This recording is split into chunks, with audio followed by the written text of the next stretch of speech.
الله أكبر الله أكبر الله أكبر الله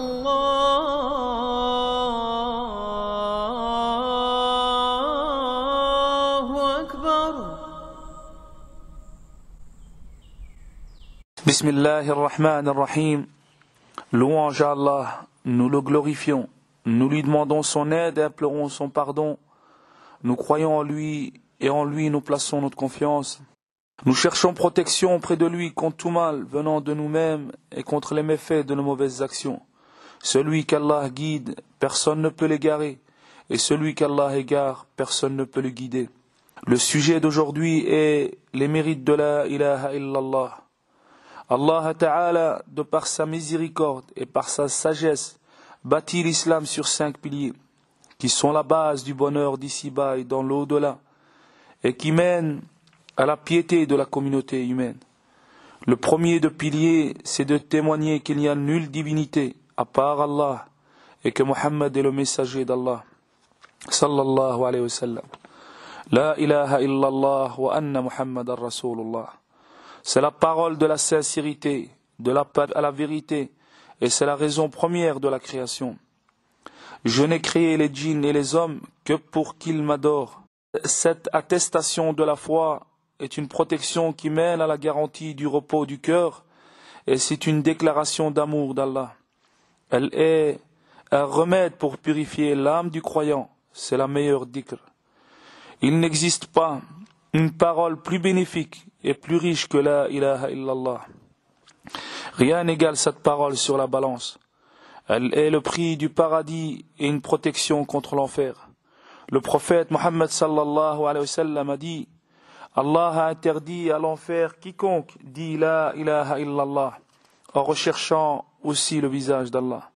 Abu Huraira a dit: j'ai demandé ô messager d'Allah, qui sera la personne la plus heureuse et qui aura ton intercession au jour de résurrection.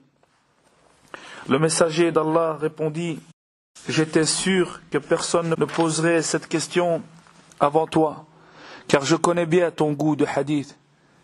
Eh bien, la personne la plus heureuse et avec mon intercession le jour de résurrection sera celui qui dit: il n'y a pas d'autre divinité qu'Allah, sincèrement et avec son cœur.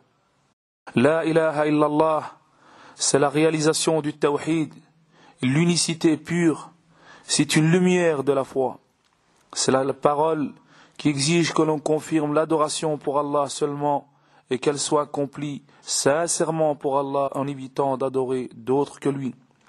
C'est lui le subsistant, c'est lui qui dissipe les soucis et les angoisses.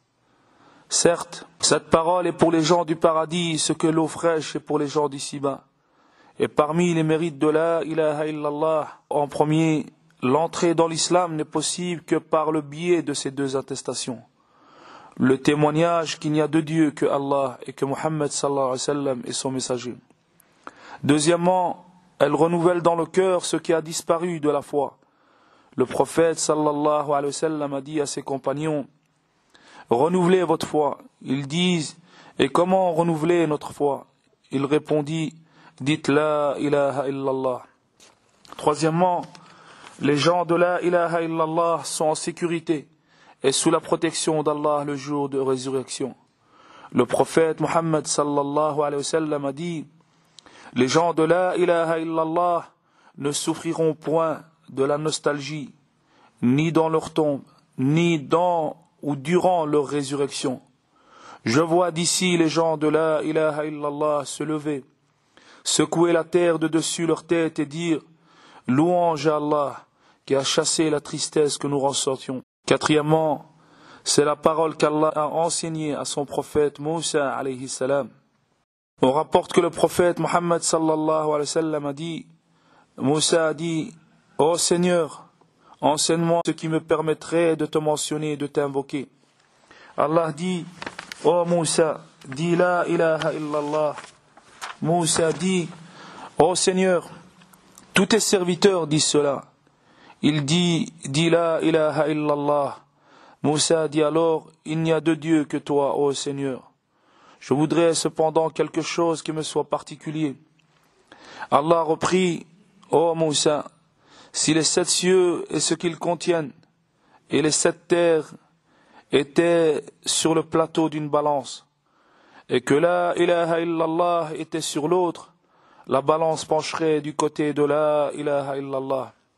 Ô Allah, accorde ta miséricorde et ton salut à notre prophète Mohammed sallallahu alayhi wa sallam, aux membres de sa famille, à tous ses compagnons ainsi qu'à quiconque suit parfaitement leur voie, et ce jusqu'au jour de la rétribution. Amin walhamdulillahi rabbil alamin.